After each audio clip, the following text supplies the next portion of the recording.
What's up, football fans? Harrison Graham here with another episode of Verts. 2 of the 3 NFL games in the books. Plenty to discuss. You got Cardinals-Rams tonight. Potentially big playoff implications there. If the Rams win and get some help on Sunday, they could clinch the NFC West.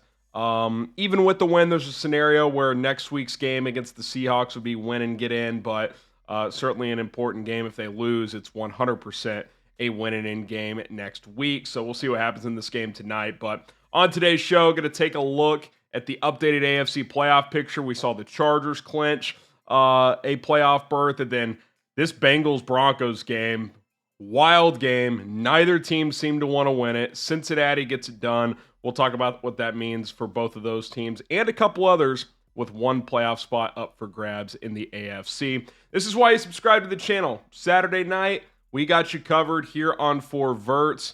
Listen, college football heating up. Quarterfinals get going next week. NFL playoff picture winding down with Sunday's games, Monday, then one more week of action.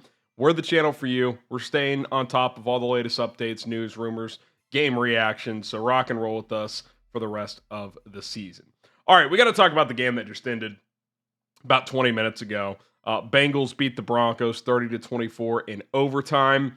Despite some, maybe awful is a harsh word, but poor mismanagement by Zach Taylor late in the game. So for those who missed it, the game was tied at 17. Bo Nix throws a pick, and the Bengals are in business. They drive down. They hit a big play to get down there inside the 10. And eventually they get down to the 1-yard line. And if you're playing the math game, the Bengals, or they got to the 6-yard line, excuse me. If you're playing the math game, the Bengals can run it 3 times. The Broncos have 1 timeout and essentially leave Denver like 10 seconds left to go the length of the field to get a game-tying field goal. Essentially, the game was over. So they hand the ball off on first down. Chase Brown breaks free. He does this awkward slide because he was told not to score, which was the smart thing, by the way, by Zach Taylor. Do want to give credit there. But what happens? He hurts his ankle. And Denver didn't have to use their last timeout. Cincinnati had to use it because it was inside 2 minutes. So that changed the calculus a little bit. And I do want to be fair, that did change things a little bit. So instead of being able to fully control terms, there was now about a minute 25 left. And Denver still had 1 timeout, and you had 2 plays before 4th down. Now, my brain, the way it works is, okay, on 2nd down, I'm not going to score. If I'm Zach Taylor, I'm saying, hey, Burrow, take the snap, crawl right, crawl left. Don't lose too much yards because we may want to score a touchdown on 3rd down now, but we're still going to use some clock here, or at least force them to use their last timeout. Instead, they QB sneak it and score with about a minute 20 left. But if they go that route, at minimum, Denver has to use its last timeout, or they let the 40 seconds come off, then Cincinnati runs one final play with about 35 seconds left, and touchdown or field goal, whatever the scenario is. If they get stopped, Denver uses the last timeout. If they don't, it's either under 40 seconds, down 3 or down 7. Either way, I would rather be up 3 with less than 40 seconds left than up 7 with a minute 25 left against a rookie quarterback who had hit the one big deep ball a couple of drives earlier, but up to that point hadn't done a whole lot. Denver was trying to run the ball, and other than that deep where they had Nix roll out right and throw the post, which was a hell of a throw to Marvin Mims, they really hadn't hit big plays through the air, so I would have gone that route. Instead, Taylor scores on the QB sneak. Not only does Denver keep the timeout, they have a minute 25 to go. Plenty of time for Bo Nix and company. Now, it still required a couple of miraculous plays. Nix on the last one got out of the pocket, lofted one up, and somehow 5'11" Marvin Mims mosses 2 defenders and catches it, and they kick it and go to overtime with less than 10 seconds left. But that was mismanaged by Zach Taylor. And then what happens in overtime? Bengals win the toss, actually get stopped, punt. Broncos get stopped, punt. And remember, Denver just needs a tie to clinch a playoff spot. So as this kind of went along, you were like, it kind of feels like Denver's playing for the tie. And on the second drive, the Bengals got the ball. They drove down, and on 3rd down, instead of running another play with arguably the hottest quarterback in the league in Joe Burrow, He settles for a 33-yard field goal. I get it. You should make, but it's not like it's fourth down. With Cade York, a guy who's bounced around because he hasn't been very accurate in his career, what does he do? He doinks it. So Denver gets another chance, and when they got the ball back, they essentially needed one first down to secure a tie. Well, they couldn't get it, and Cincinnati gets the ball back, and Burrow hits a deep ball to Chase, and first and goal at the 3. Taylor was not going to kick again. Not only did he not kick, he didn't even run the ball. He had Joe Burrow throw the ball, T. Higgins touchdown. But, man, it took – I mean, Joe Burrow won the game 3 times. Into regulation, second drive in overtime where they missed the chip shot, and then on the final drive, he finally won the game. So they keep their playoff hopes alive. We'll talk about the scenarios in a second. Denver, for a second straight week, fails to clinch. Now they play the Chiefs next week. You wonder how Kansas City handles that. I would imagine they sit their starters. I don't think Andy Reid's going to intentionally lose the game, but deep down, if you're the Chiefs, the Bengals have won 4 in a row. Joe Burrow is red hot. He's given the Chiefs trouble in the past. You probably don't want to win that game. You'd probably rather leave any chance of Burrow making the playoffs out of it. So deep down, maybe they'd rather Denver win, but they're not going to intentionally lose. They will sit starters, I would imagine, but not going to intentionally lose. So we'll see how the Chiefs handle that. But for Denver, that's toughest opportunity. I mean, you had a chance to take advantage of that Zach Taylor miscue, multiple miscues, and you couldn't do it. Now for Denver, if they win or tie next week, they're in. If they lose, they need some help. They need Cincinnati, a combination of these other 3 teams, Cincinnati, Miami, and Indianapolis, to lose one of their final 2 games, or in Cincy's case, their final game. So, wild game, crazy ending. Joe Burrow's playing fantastic. Bo Nix had a couple of huge plays. Didn't do a ton throughout the course of the game, but then when you look at the final stats, he had 3 touchdown passes. I think he had over 200 yards passing.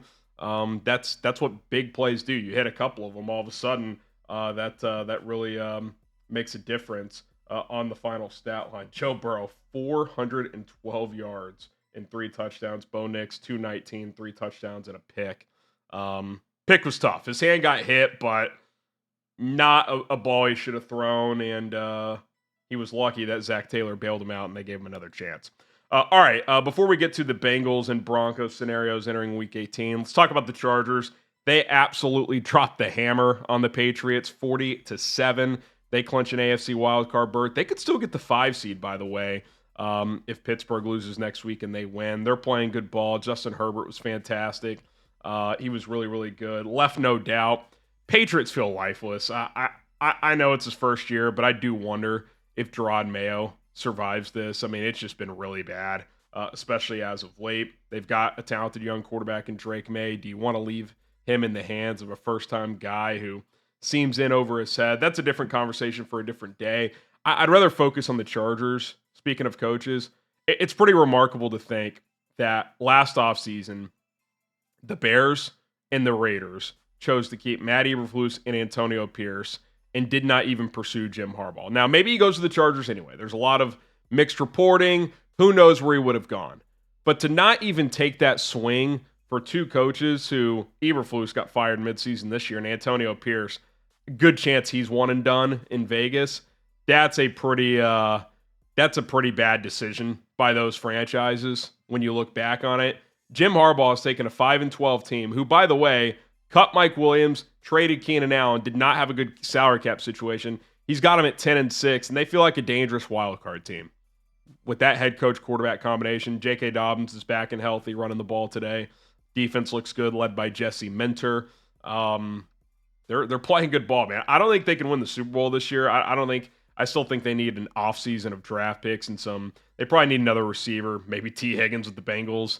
Throw some money at him, but man, it's been pretty impressive what Harbaugh's been able to do to kind of maximize this group. I think they could win a game. Could they win 2 rounds? Maybe they get the right draw, but if you're the Chargers, if you can get that 5 seed, who, by the way, the Steelers play the Bengals next week. I like Cincinnati with the way they're playing.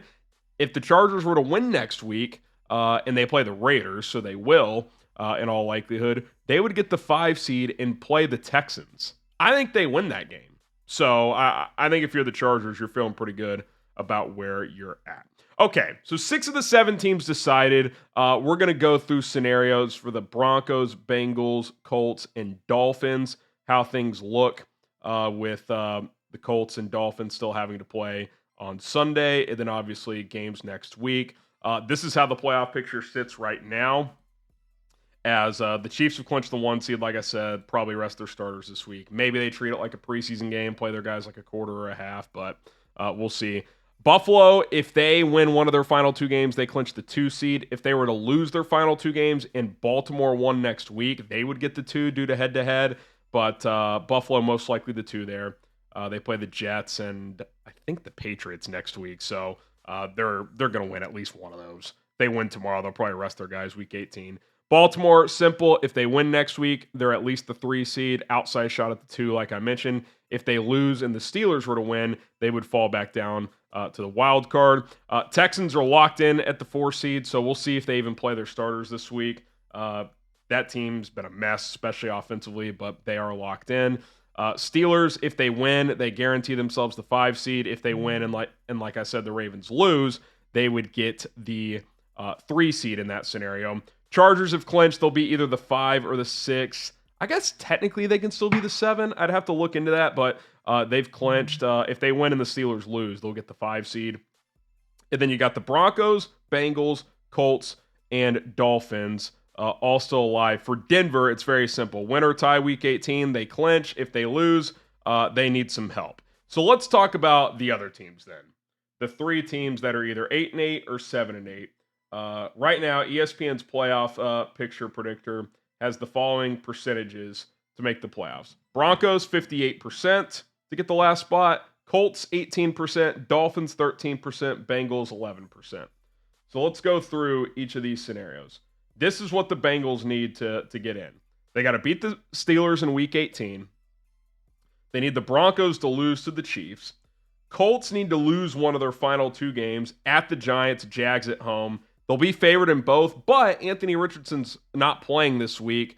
Joe Flacco is. Now, the Giants don't want to win, so I would still imagine the Colts win that, but you never know. It's the NFL. And then the Dolphins need to lose one of their final 2 games at the Browns tomorrow, which doesn't look like Tua is going to play, so that becomes kind of a crapshoot game. And then at the Jets next week with Tua, I'd pick the Dolphins. Without him, we'll have to wait and see. So still a long shot from Cincinnati based on who the Colts and Dolphins still have, but that is what they need. Here's what the Colts need. If they win their last 2 games, Dolphins, they also need the Dolphins to win out, because then you get into these like tiebreaker, strength of schedule, strength of victory situations. They need to win out. Dolphins win out. Broncos lose next week. That's what the Colts need. What the Dolphins need is to win their last 2 games, Broncos to lose to the Chiefs, and then the Colts to lose one of their final 2 games at the Giants or against the Jags. So I think the most likely scenario still is clearly Denver, especially since the Chiefs are not going to play their starters, I would imagine. A, because there's no reason to. They're the 1 seed. And B, again, deep down, they don't want Burrow in the playoffs. Not that I would pick Burrow and the Bengals to beat them, but he's done it before. He's the only guy other than Tom Brady in Mahomes' first year as a starter to beat Patrick Mahomes in a playoff game before the Super Bowl. So I think the Chiefs would rather avoid that situation. Again, I'm not saying they're going to actively lose next week. I think they're going to rest a lot of their key guys, though, and Denver will just win the game. That's what I think is most likely, but we'll see how it all plays out. Certainly going to be very exciting as we got key games from Miami and Indianapolis on Sunday, and then obviously Week 18 action as well. All right, that's going to do it for tonight's 4 Verts episode. My name is Harrison Graham. Appreciate you guys tuning in. We'll see you guys soon. Enjoy your football Sunday.